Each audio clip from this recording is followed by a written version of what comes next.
Chega mais. Oi, Ivan, tudo bem? Bom dia, Mauro. Bom dia ao Plínio também, que acabou de sair. Agradeço a referência. Tudo bem? Saudades aí de participar do seu É? programa, hein? Pois é, meu, faz tempo, né? E Voltamos. que bom que você voltou. Fico feliz aqui com a tua presença, saúde em dia, animado para esse ano. Promete e não vai ser mole, não, né? Não vai Não, ser, não vai ser mole. não. Como é que você vê? Primeiro, eu queria te perguntar sobre esse cenário aí, né? Hoje fiz uma longa apresentação com muitas informações sobre o tamanho, a extensão da participação militar, especialmente dos generais líderes, comandantes das forças especiais, né? São as tropas de elite do Exército Brasileiro, não só do Exército, também da Marinha e da Aeronáutica, na tentativa de golpe. Essa situação militar é uma questão, né? Está em aberto, né? Está em aberto. Sem dúvida, Mauro. Eu acho que talvez essa seja uma das principais questões da gravidade do que aconteceu na tentativa de golpe militar, né? Quer dizer, o Bolsonaro, a gente sabia que ele, no primeiro dia que ele tomou posse, ele falou: eu não vou mais sair daqui, eu quero uma ditadura. Ele sempre foi uma pessoa ligada ao extremismo da ditadura, aos porões do doicode, entende? A Brilhante Ustra, atentado do Rio Centro. Ele mesmo é um terrorista, planejador, expulso do Exército. Então, a gente sempre soube disso. O que não ficou claro de início é que a própria candidatura dele foi gestada dentro das Forças Armadas. Inclusive, nesse vídeo que está circulando aí, ele chegando na AMAN em 2014 lançando a candidatura junto com os cadetes, autorizado pelos generais da AMAN, entende? E pelo Vilas Boas, que ele, de cara, falou: a culpa de eu estar aqui é sua. Né? Aquele que fez o Twitter contra o STF, contra a liberação do Lula. Esse aí é um dos cérebros do golpismo no nosso país. Tá? Agora, a questão das Forças Armadas é muito mais grave do que a gente pensa, porque você não muda currículo militar, você não renega o golpe de 64, você continua falando que aquilo foi uma luta pela democracia, né? Quer dizer, implantar uma ditadura sanguinária de 21 anos é lutar pela democracia, pela liberdade e tal. E o que se forma nas academias militares tem a versão da Guerra Fria, entende? E do anticomunismo.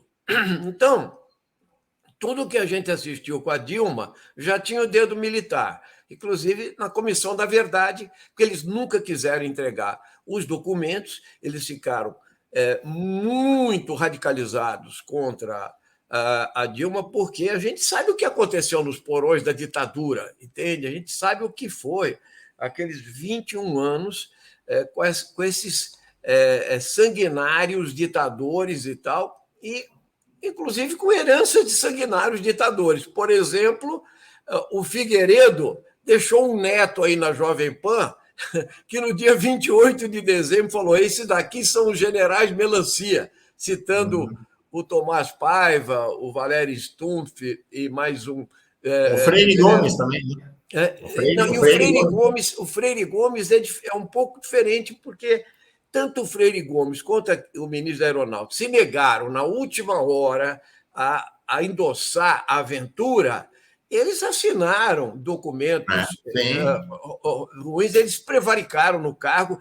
sim. Todos os generais que compactuaram com a presença de civis contestando as urnas eleitorais na porta de quartéis, alimentando ali, que era um celeiro de terroristas, como o Dino já tinha falado anteriormente.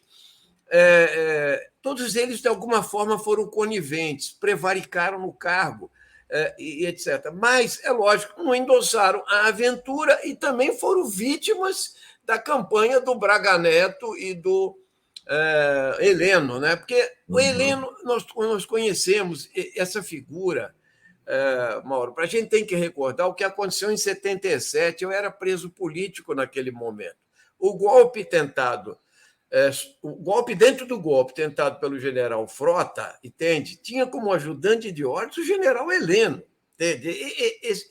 O que iria ser aqui no Brasil a aventura do Frota, naquele momento, entre aspas, de distensão lenta, gradual, que demorou 9 anos para acontecer, entende? É o que aconteceu na Argentina, na penitenciária de Trelew, entende? Onde eles mataram simplesmente os presos políticos, fuzilaram. É isso que o Frota queria fazer, entende? E fechar tudo mesmo. Então, mesmo o Geisel, onde havia tortura, era uma ditadura que prendia, que assassinava também. Então, eles não aguentavam. Então, veja, essa tradição veio, eles perderam em 85, veio a Constituinte e etc., mas eles ressurgiram com um projeto. Agora, a dimensão do que você falou, até onde vai chegar esses tentáculos, né? Então, eles copiaram 64. Por exemplo, o Mauro Cid é uma figura que teve um papel. Ele é umbilical com o Bolsonaro e, ao mesmo tempo, ele era uma figura-chave para detonar o próprio processo. Você vê que o general Arruda, que foi demitido pelo Lula e que substituiu o Gomes Freire, se negou a retirar os golpistas da frente do quartel, ameaçou o próprio Ministério da Justiça e a Polícia Militar que sobrou, porque 7 coronéis já estão sendo condenados, né? E veja, esse cara queria nomear porque queria o Mauro Cid para o pique lá de Goiânia, que é o que se chama assim, o batalhão de ataque, entende? Que é o semelhante ao que o general Mourão cumpriu lá em 64, entende? Em Juiz de Fora desceu para o Rio de Janeiro. Então, eles estavam preparados para o golpe, só que não tinha apoio internacional, não tinha. Um instantinho só aí. Claro. Não tinha apoio internacional, não tinha unidade na elite brasileira, entende? Não tinha apoio popular. Eles perceberam que a aventura ia dar com os burros na água. Então, o que aconteceu foi o seguinte: muitos recuaram e, ao mesmo tempo, eles acharam que você ia fazer mais uma transição por cima.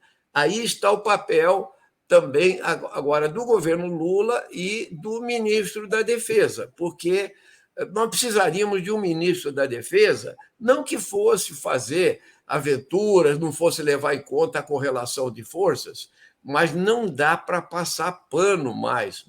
A hora é agora. Os militares e o seu projeto, esses militares e seu projeto, foi derrotado no dia 8, e agora, entende? É hora de expor mesmo e falar: acabou, voltem aos quartéis, quem é golpista vai ser punido, entende? E nós vamos deixar uma herança do papel constitucional. Não tem essa conversa de artigo 142, esse negócio de versão democrática de 64, anistia para torturadores, entendeu? Chega de passar pano, nunca foram punidos, eles foram, inclusive, promovidos, como aquele do Rio Centro e assim por diante. Então, eu acho que está na hora de tirar essa diferença e, inclusive, sugar a energia do bolsonarismo, porque ela veio muito daí e contaminou também as polícias militares, polícias civis e etc. Mas eles foram derrotados porque eles não têm um projeto para a nação brasileira também, né, irmão?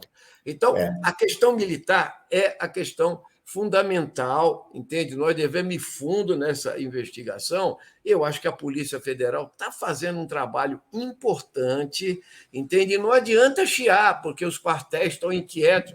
Não tem que estar inquietos. Quem tramou contra o Estado Democrático de Direito, né? Quem queria implantar uma ditadura no Brasil, de novo, entende? Precisa ser punido. Não tem conversa. Então, isso precisa chegar à grande maioria da população, e eu fecho com isso aqui.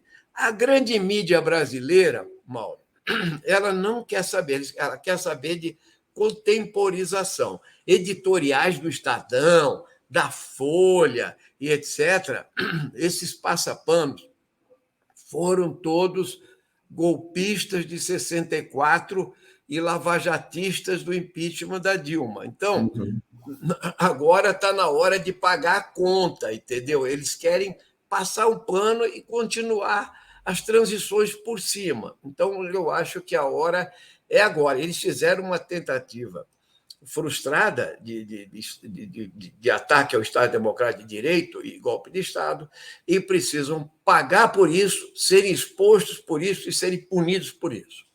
É isso aí. Eu queria uma análise.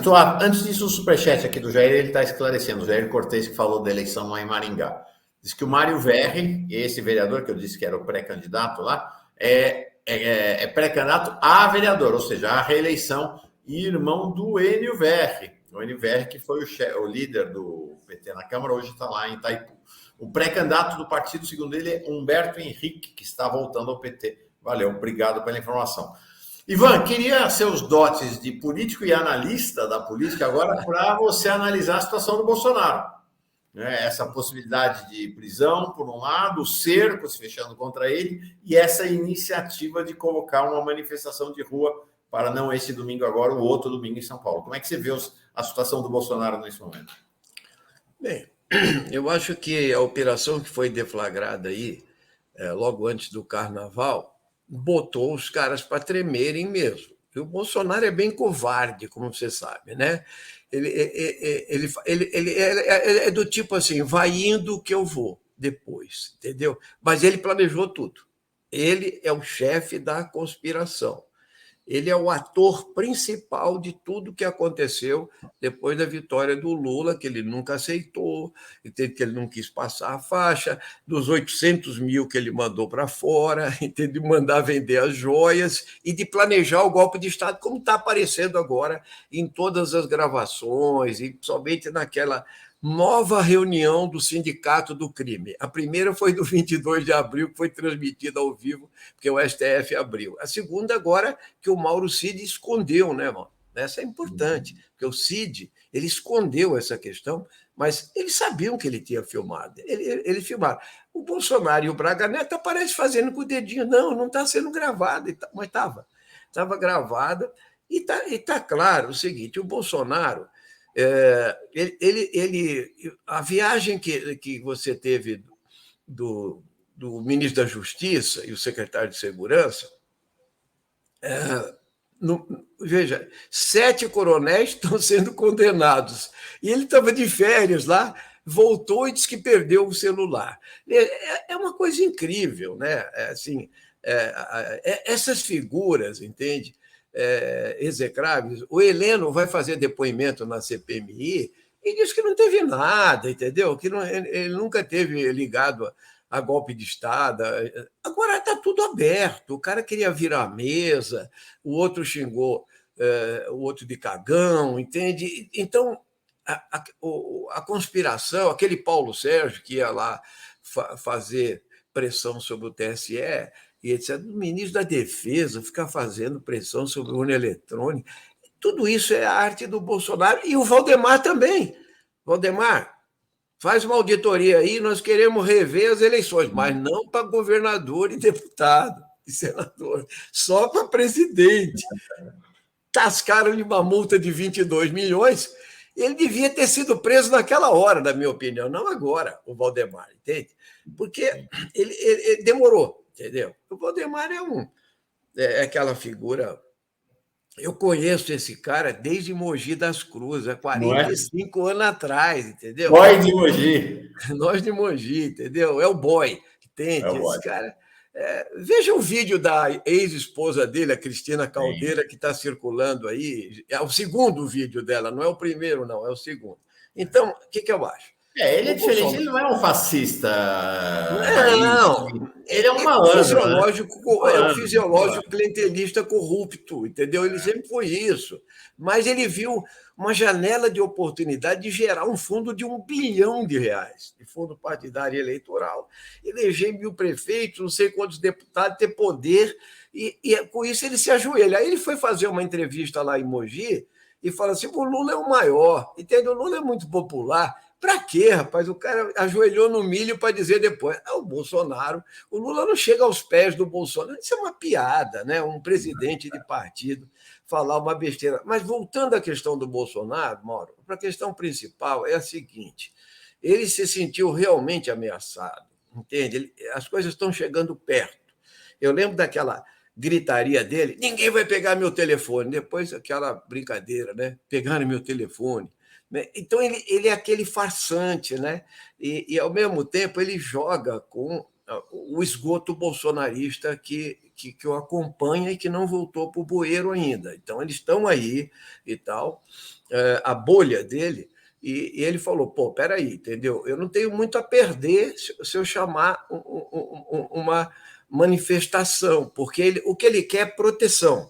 E ele sabe que vai acontecer o seguinte: vai ter uma foto lá, entende, de golpistas e vestidos de verde e amarelo, e etc., que é o que ele está querendo, mas vai ter também as faixas contra o Alexandre de Moraes, contra o Lula, contra o STF, e etc. Mas eu não tenho nada a ver com isso, porque ele já fez um vídeo se vacinando, né, dizendo: não, eu só quero a fotografia, eu vou explicar por que eu não tenho nada a ver com isso, e etc. Né? E, ao mesmo tempo, ele arrasta os aliados, né? Quer dizer, ele quer saber quem é quem. Nesse sentido, eu acho que ele é tóxico, né? Porque a primeira questão é a proteção dele e da família dele, entendeu? A segunda é a carapaça sobre os amigos mais próximos, mas ele deu uma rifada, por exemplo, no Heleno. Ele falou: o Heleno que queria fazer espionagem, eu não tenho nada a ver com isso, tal, entendeu?